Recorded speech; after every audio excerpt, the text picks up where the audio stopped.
Today we are going to discuss another important and interesting law which is known as Biot-Savart law.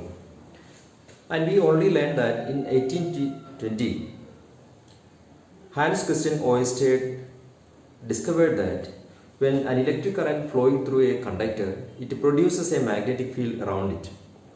And what will be the magnitude of the magnetic field produced by the current carrying conductor? And in order to calculate the magnitude of the magnetic field produced by a current carrying conductor around it, Biot-Savart's law established a law, and which is we are going to learn Biot-Savart law. And he calculated the magnitude of the magnetic field produced around the current carrying one conductor.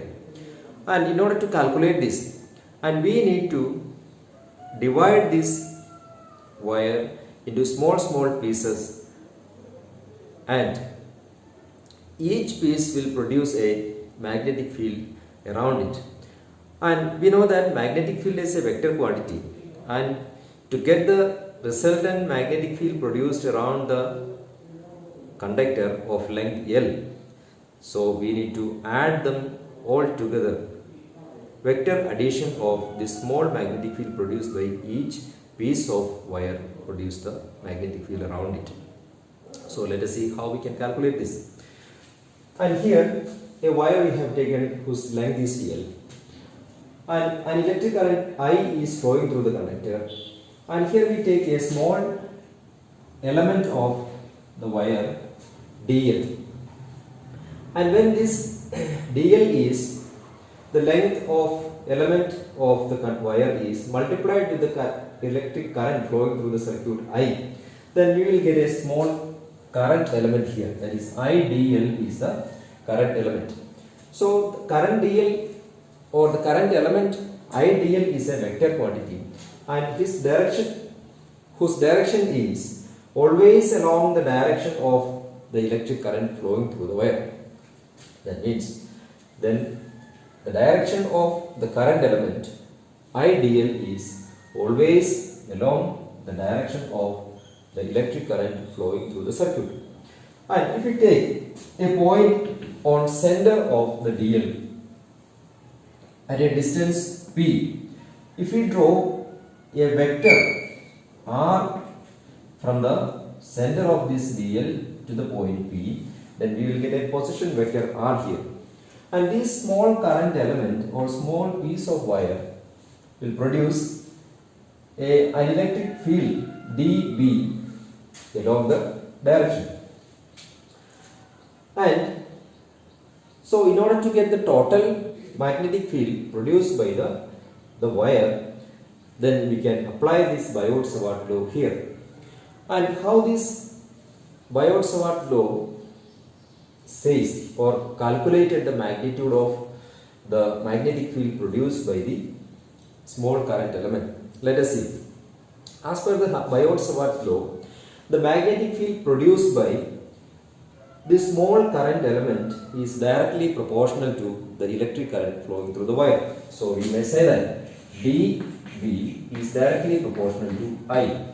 That means if the magnitude of current flowing through the wire is increasing, then accordingly the magnetic field produced around the conductor also will be, or the small wire element also will increase, which is directly proportional to. If large current flowing through the wire, again the magnetic field produced is also will be large. The magnetic field produced is directly proportional to the length element dl. So that means the magnetic field produced increased when the length of the wire is increased. Okay, so the length of the wire is directly proportional to the magnetic field produced around it. Then the length of the wire is large, then the magnitude of magnetic field produced around it also will be large. Also it proportional to 1 by R square, that means inverse square law. The magnetic field produced is inversely proportional to the distance between them. That means the r square, we have the position vector r we have taken, that is from the center of the length element to the point P. And if this distance is increasing, what will happen to the magnetic field produced around the wire? The magnitude of the magnetic field produced will be decreasing. That means magnetic field produced is inversely proportional to the square of the distance from the wire. And as it moves away from the wire, the strength of the magnetic field is decreasing. So also, we know that an angle between this direction of the magnetic field and the direction of the electric current, and this magnetic field produced is proportional to sin theta. And what is sin theta? When we calculate the force exerted or the magnetic field exerted on the wire, the magnetic field produced around the wire. Okay, this the theta, the value of the theta is 90, then it has the maximum magnetic field. That means the current flow, if the direction of the electric current and the direction of the magnetic field, when they are perpendicular each other, then the strength of the magnetic field produced or magnitude of the magnetic field produced will be maximum. So we have seen in the previous classes how it is calculated. So when we talk about this direction, so we need to calculate the cos component and sin component of the angle. So cos component is always along the direction of magnetic field, therefore the strength of the magnetic field produced is always 0 for the force exerted. But when they are perpendicular each other, then the force exerted around the conductor or under the influence of magnetic field is maximum. So therefore the magnetic field produced is directly proportional to the sin theta. And now we combine these all equations together. So what we will get? dB is directly proportional to I dl sin theta divided by r square. Okay, and here to avoid this proportionality sign, we need to multiply with a constant. So we will get dB is equal to k into I into dl sin theta divided by r square. Here the constant, proportionality constant k is equal to, what is the value of k? K is equal to mu 0 divided by 4 pi, and which is in the range of 10 raised to minus 7. Proportionality constant k. dB is equal to mu 0 divided by 4 pi into I dl sin theta divided by r square. And when we express this equation in a vector form, dB is equal to then mu 4 pi, and here the direction of the magnetic field produced is calculated by the direction of the electric current and the position vector r. So that means I into L cross R divided by R square. So we to find out the direction of the magnetic field produced here. So here the current element keeping a position there, that is perpendicular to the position vector, and if you turn this position vector in the inverse direction, so that will give the direction of the magnetic field produced here. And here by using the as per the right hand thumb rule, okay, the electric current and the position vector, they are mutually perpendicular each other, and when it rotates, the position vector rotates in the plane, then the direction of the magnetic field obtained is in the perpendicular to the plane, which is in the direction of thumb, and then that product we written as L cross R.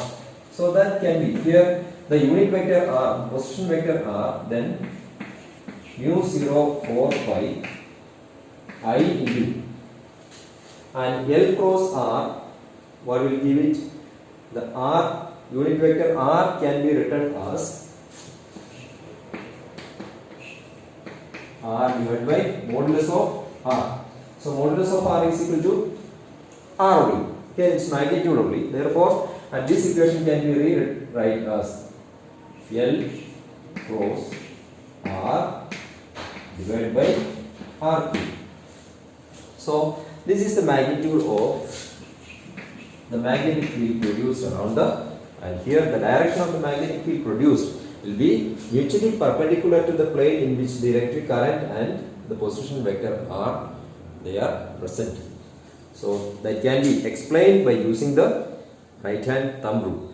And as per the right hand thumb rule, when we hold a electric wire with our right hand, the direction of the electric current is in the upward direction, and the hands, the fingers of the hands that encircle the wire gives the direction of magnetic field produced here, and the thumb gives the direction of electric current. And also the direction of magnetic field, that will be in the anti-clockwise direction. There are some similarities and dissimilarities between the Biot-Savart law and the Coulomb's law. And we already know that Coulomb's law is used to find the force or the electric field produced in between charged particles, and Biot-Savart law is used to calculate the magnetic field produced, magnitude of the magnetic field produced around a current carrying conductor. So in both, the similarities are, both these laws are used to calculate the electric field and magnetic field of distant charges or long distance charges, and that is the first similarity also of the Coulomb's law and Biot-Savart law. And also they are follow the inverse square rule. Okay, in both cases, to calculate the electric field produced by two or more charges, or to calculate the magnetic field produced by a current element of the wire, then both they use, or both they follow the, obey the inverse square rule. And also this both laws, they are follows the principle of superposition. And here in Biot-Savart's law, we know that a small current element we have taken, and in order to calculate the total magnetic field produced by a current carrying conductor, and we have to add vector addition, or we need to add those small length element together vectorally, so that we can get the magnitude of the total magnetic field produced around the current carrying conductor. And likewise, if there are a number of charges are there in a space, and we can calculate the electric field produced by all those charges, and we can get the net magnitude of net electric field produced by the charges. Okay, in both rules they obey the principle of superposition. And there are some dissimilarities too. So we know that a Coulomb law is used to calculate the electric field produced by the charges.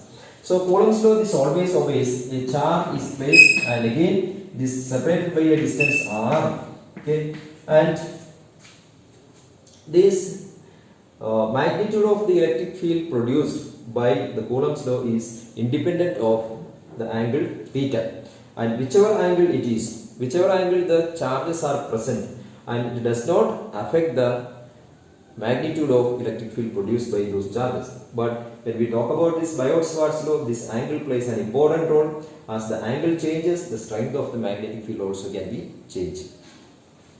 And another dissimilarity is, as I said before, and Coulomb's law is depends on, or Coulomb's law is used to calculate the electric field produced by two or more charges, but Biot-Savart's law is used to calculate the magnetic field produced around the current carrying conductor. So these are the similarities and dissimilarities of Coulomb's law and Biot-Savart's law. Hope you understand.